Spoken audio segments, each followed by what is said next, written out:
कालवन का रहस्य और भाग्य दर्पण। घने पर्वतों और अंधकारमय वनों के बीच बसा हुआ था कालवन नामक एक छोटा सा गांव। इस गांव की सबसे बड़ी विशेषता ये थी कि यहाँ के लोग सूरज ढलने के बाद जंगल की ओर देखना तक पसंद नहीं करते थे। कहते थे, जो जंगल को रात में पुकारे, जंगल उसे हमेशा के लिए अपने पास रख लेता है। इसी गांव में रहता था विराज, एक साधारण लेकिन साहसी युवक। उसका पिता देवशरण गांव का एकमात्र व्यक्ति था जो जंगल से औषधियां लाकर लोगों का इलाज करता था। देवशरण हमेशा एक बात दोहराते रहते थे, वन केवल लकड़ी नहीं देता, वह भाग्य भी देता है, लेकिन हर भाग्य मांगा नहीं जाता। एक रात देवशरण गंभीर रूप से बीमार पड़ गए। मरते समय उन्होंने विराज का हाथ थामकर कहा, कालवन के मध्य एक श्वेत शिला है, उसके नीचे जो छिपा है वह तुम्हें सब कुछ दे सकता है, लेकिन यदि तुम्हारा मन डगमगाया तो वही सब कुछ छीन भी लेगा। यह कहकर देवशरण ने प्राण त्याग दिए। कुछ दिनों बाद गांव पर अकाल आ गया, फसलें सूख गईं, लोग पलायन करने लगे। विराज को पिता के शब्द याद आए। एक रात वो अकेला कालवन की ओर चल पड़ा। जैसे जैसे वो भीतर गया, हवा भारी होती गई, पेड़ों की छायाएं जीवित लगने लगी, और तभी उसने देखा एक चमकती हुई श्वेत शिला।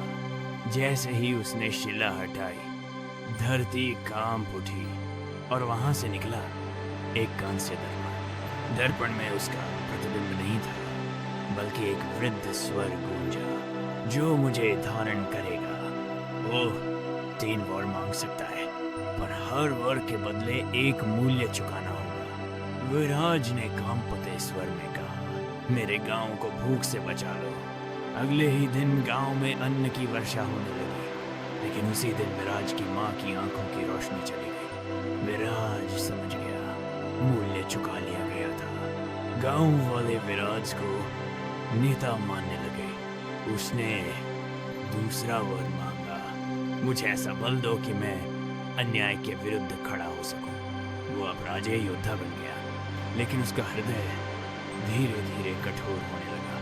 वो हंसना भूल गया। अब दर्पण ने पूछा, तीसरा वर सोच समझ कर मांगो, क्योंकि इसके बाद लौटने का मार्ग नहीं। विराज ने दर्पण में देखा और पहली बार उसमें अपने पिता का चेहरा दिखाई दिया। देवशरण बोले, सच्ची शक्ति मांगने में नहीं, त्याग करने में है।